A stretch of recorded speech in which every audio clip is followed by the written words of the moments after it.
अस्सलाम वालेकुम नाज़रीन। पाकिस्तान के 3 बार वज़ीर आज़म जलावतनी से वतन वापस आ रहे हैं। पाकिस्तान की अदालत ने साबिक वज़ीर आज़म नवाज शरीफ को वतन वापसी पर गिरफ्तार न करने का फैसला सुना दिया है। 73 साला नवाज शरीफ ने 1990 से 93, फिर 1997 से 99 और उसके बाद 2013 से 2017 में बतौर वज़ीर आज़म अपनी 3 मुद्दतों में से कोई भी मुद्दत मुकम्मल नहीं कर पाए। 1993 में पाकिस्तान के अंदर सियासी बदअमनी देखी गई जब सदर गुलाम इसाक खान और नवाज शरीफ बालादस्ती के लिए लड़ रहे थे।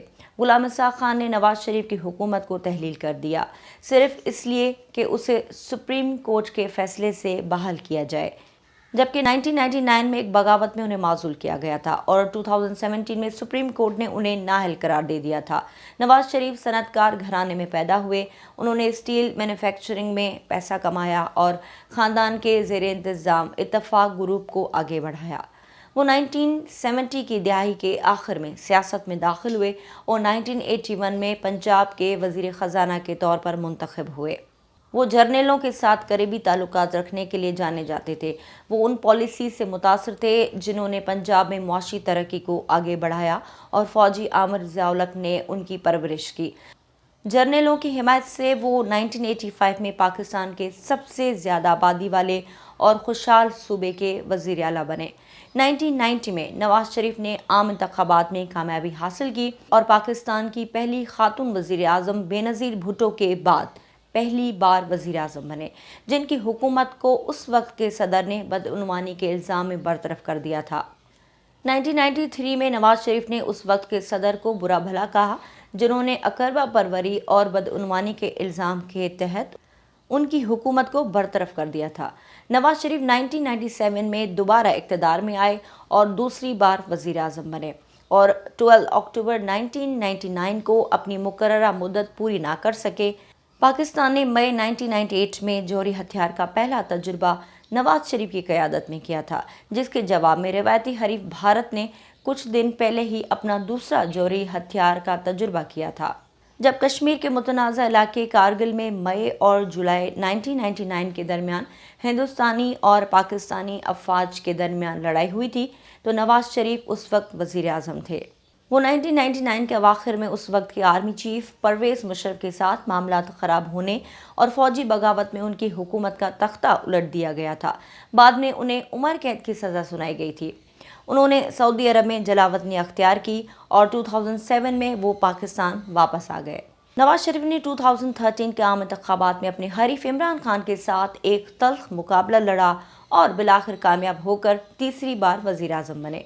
भारत के साथ ताल्लुकात को मामूल पर लाने की कोशिश करते हुए नवाज शरीफ ने 2014 में तिजारती मुज़ाकरात का आगाज़ किया।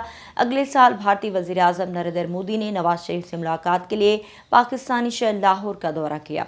2017 में नवाज शरीफ को पानामा पेपर्स के इंकशाफात से मुताल्लिक करप्शन की तहकीकात के बाद अदालती फैसले के ज़रिए वज़ीर आज़म के ओहदे से हटा दिया गया था।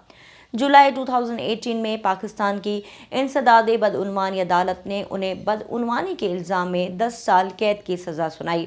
दिसंबर 2018 में नवाज शरीफ को एक अलग केस में बदउनवानी के इल्ज़ाम में मुजरिम ठहराया गया।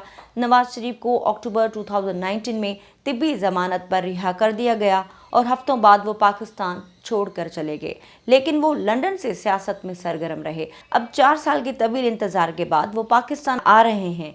अब आगे क्या होने वाला है? पाकिस्तान की सियासत में किसी भी वक्त कुछ भी हो सकता है। इस बात को मद्देनजर रखने के बाद आइए बात करते हैं नवाज शरीफ वापस आकर मुल्क में सियासी लिहाज से किस तरह आगे बढ़ेंगे और पार्टी की पॉलिसियों और मुमकिन मुस्तकबिल की सिमत का तयन करेंगे। नवाज शरीफ के सियासी एजेंडे को कुछ बड़े हिस्सों में तकसीम किया जा सकता है, जैसे कि मैशत, मुल्क का तवानाई बहरान, मैक्रो इकोनॉमिक इस्तेहकाम और गैर मुल्की तवानाई की दरामदात, खारजा ताल्लुकात, भारत के साथ मेल जोल और अमरीका और अफगानिस्तान के साथ ताल्लुकात और ख़ास तौर पे मुल्की सलामती, जिसमें पाकिस्तान की तालिबान हुकूमत के साथ ताल्लुकात और सिविल मिलिट्री ताल्लुकात शामिल हैं। मुस्लिम लीग नवाज की हुकूमत ने अब तक बुनियादी तौर पर तवानाई और इक्तिसादी मसाइल पर तवज्जो मरकूज रखी है। तकरीबन बाकी सब कुछ छोड़कर वो इस महाज पर इस पेशरफ्त को अपनी सियासी हैसियत का जरिया और अपनी कामयाबी का बुनियाद समझते हैं। मुस्लिम नवाज की हुकूमत की बुनियादी तवज्जो मुल्कीयत बिजली की किल्लत के दौरानिए को कम करना रही है। गैर मुल्की कर्जों पर कौमी डिफ़ॉल्ट को रोकने के लिए बैनुल-अक़वामी मालियाती फ़ंड से एक ताज़ा बेल आउट पैकेज हासिल करना और खसारा पैदा करने वाले और ज़रूरत से ज़्यादा सब्सिडी वाले सरकारी इदारों और बिजली पैदा करने वालों को तंजीम नौ और निजकारी करे जैसे फैसले करना शामिल है। हुकूमत तवानाई के गैर मुल्की ज़राए को दरामद करने की कोशिश कर रही है, लेकिन इसके बरक्स अवामी ऐलानात के बावजूद अमरीकी पाबंदियों और प्रोग्राम के अपने नाकाबिले अमल होने के खदशात की वजह से ईरान पाकिस्तान गैस पाइपलाइन मंसूबे को जारी रखने का इम्कान नहीं है, जो उसे पिछली हुकूमत से विरासत में मिला था। शरीफ हुकूमत भारत के साथ बड़े पैमाने पर ताल्लुकात बढ़ाने का इरादा रखती है। वो हिंदुस्तान के साथ बेहतर ताल्लुकात को न सिर्फ इजाफी आमदनी के एक ज़रिए के तौर पर देखती है, बल्कि खारजा पॉलिसी के दायरे में खुद को मजबूत करने के एक ज़रिए के तौर पर भी देख रहे हैं, जिस पर अब तक पाकिस्तानी इस्टेब्लिशमेंट का गलबा रहा है।